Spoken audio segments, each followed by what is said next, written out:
Tropical Typhoon, Chairman TV. Weather update. Helping homeless people. Please subscribe.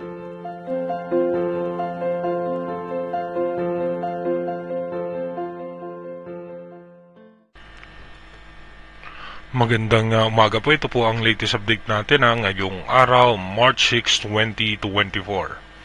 Umiiral nga po ngayon sa ating bansa itong easterlies o mainit na hangin na nanggagaling sa dagat Pasipiko.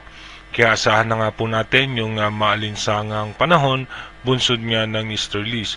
At tayo naman sa advanced weather forecast ng European Center ay ito nga pong northeast monsoon ay may chance muling bumugso sa mga susunod na araw at mararanasan pa natin to, possible pa hanggang March 15. Pero mararanasan na rin po natin yung mainit at maalinsangang panahon dahil hindi na po ganung kalamig yung amihan na bumubugso.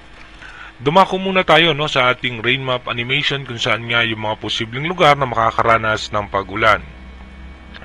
Mamaya nga pong alas 10 ng umaga, asahan po natin na mainit at maalinsangan ang lagay ng panahon. Pero dito sa may parte ng ilang bahagi ng Visayas, asahan natin na makulimlim ang kaulapan pero maalinsangan ang panahon.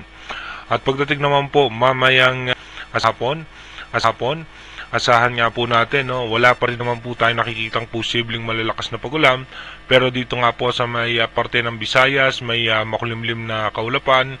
At dito naman sa may western section ng Zamboanga Peninsula, may tsansa ng isolated rain shower. Pagdating naman po ng alas 6 ng gabi mamaya, asahan pa rin po natin sa may parte ng Visayas ay makulimlim ang kaulapan. Pero wala naman tayong naasahan na posibleng malalakas na pagulan. Dito na lamang po yan yung ating thunderstorm ay posibleng makaapekto yan sa parte ng Luzon, dito sa may Bicol region at maging dito nga sa parte ng Visayas at ng Mindanao. Pagdating naman po ng alas 11 ng gabi, asahan natin mananatiling maayos at maganda ang lagay ng ating panahon. Wala tayong inaasahang anumang posibleng malalakas na pag-ulan. Dumako na nga po tayo sa ating advanced weather forecast. Dito nga po sa ating advanced weather forecast by March 7 hanggang March 8. Asahan nga po natin posibleng bubugso ulit ng mahina yung amihan. Hanggang dito po yan sa may parte ng Northern Luzon.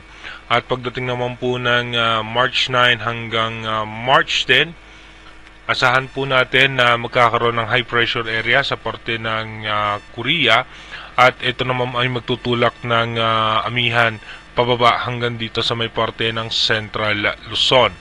Pagdating naman po ng March 11 hanggang March 12, asahan po natin na bubugso pa rin yung amihan hanggang dito po yan sa extreme northern Luzon at mapapansin nga natin may tsansa ng tail end ng cold front.